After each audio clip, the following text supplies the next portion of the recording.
Hello viewers, Sahara কিচেনে সবাইকে স্বাগত। আজ আরেকটি নতুন রেসিপি নিয়ে হাজির হয়েছি বন্ধুরা, সেটা হলো ভাপা পিঠে। দেখুন কতটা সফট হয়েছে, দেখেই বুঝতে পারছেন। আজকে শেয়ার করছি আপনাদের সঙ্গে কিভাবে করেছি, চলুন দেখে নেওয়া যাক। আমি এখানে সেদ্ধ চাল ভিজিয়ে রেখে দিলাম 2 থেকে 3 ঘন্টার জন্য। সেদ্ধ চাল বলতে বন্ধুরা যেটাতে আমরা ভাত খাই, বাড়ির চালটা আমি এখানে ভিজিয়ে রেখেছি। 2 থেকে 3 ঘন্টা পরে দেখব চালটা ফুলে এসছে। এরপর চালটাকে আমি একটা ছাঁকনার সাহায্যে জল ঝরিয়ে নিলাম। জল ঝরানোর পরে একটা পাতলা ফাইন কাপড়ের উপরে আমি চালটাকে দিয়ে দিলাম এবং হাত দিয়ে আলতো করে ছড়িয়ে দেব। দিয়ে 20 মিনিট থেকে 30 মিনিটের মতো অপেক্ষা করব।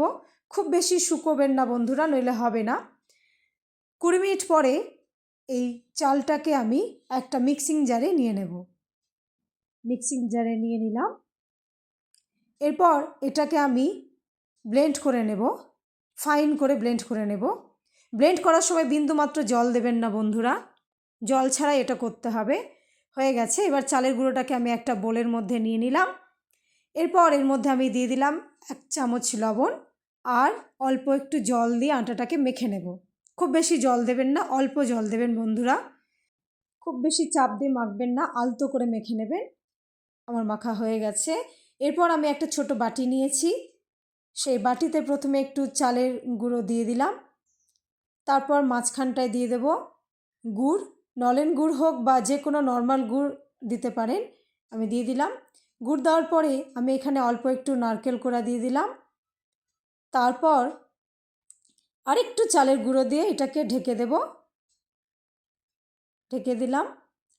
তারপর আমি একটা ন্যাকড়া নিয়েছি বন্ধুরা, বা নেট বলতে পারেন, বা আপনারা যে কোনো কাপড়ে এটা করতে পারেন, সুতির কাপড়ে। এটাকে ঢেকে দিলাম। ঢেকে দিয়ে বাটিটাকে উল্টে দিয়ে আমি যেই হাঁড়িতে বসাবো সেই হাঁড়িটা রেডি করে রেখেছিলাম বন্ধুরা। চারিদিকে আটা লাগিয়ে একটা ঢাকনা দিয়ে বানিয়ে রেখেছিলাম, জল দিয়ে রেখেছিলাম। গরম হয়ে ভাপটা উঠে এসছে। তার উপরে বাটিটাকে বসিয়ে দিলাম আর তুলে নিলাম। দিয়ে এটাকে আমি ঢেকে দেব। চারিদিক থেকে মুড়িয়ে দিতে হবে, দিয়ে একটা ঢাকনা দিয়ে ঢেকে দিতে হবে।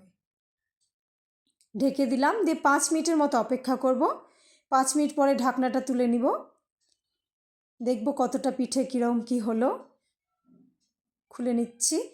আমাদের পিঠে তৈরি বন্ধুরা, দেখুন কতটা সুন্দর পিঠে তৈরি হয়ে গেল। এইভাবে ভাপা পিঠে করবেন বন্ধুরা, করে আমাকে কমেন্টে জানাবেন কেমন হয়েছে। ভিডিওটি ভালো লাগলে অবশ্যই লাইক, কমেন্ট ও শেয়ার করবেন। সকলে খুব ভালো থাকবেন ও সুস্থ থাকবেন। ভিডিওটি দেখার জন্য অসংখ্য ধন্যবাদ।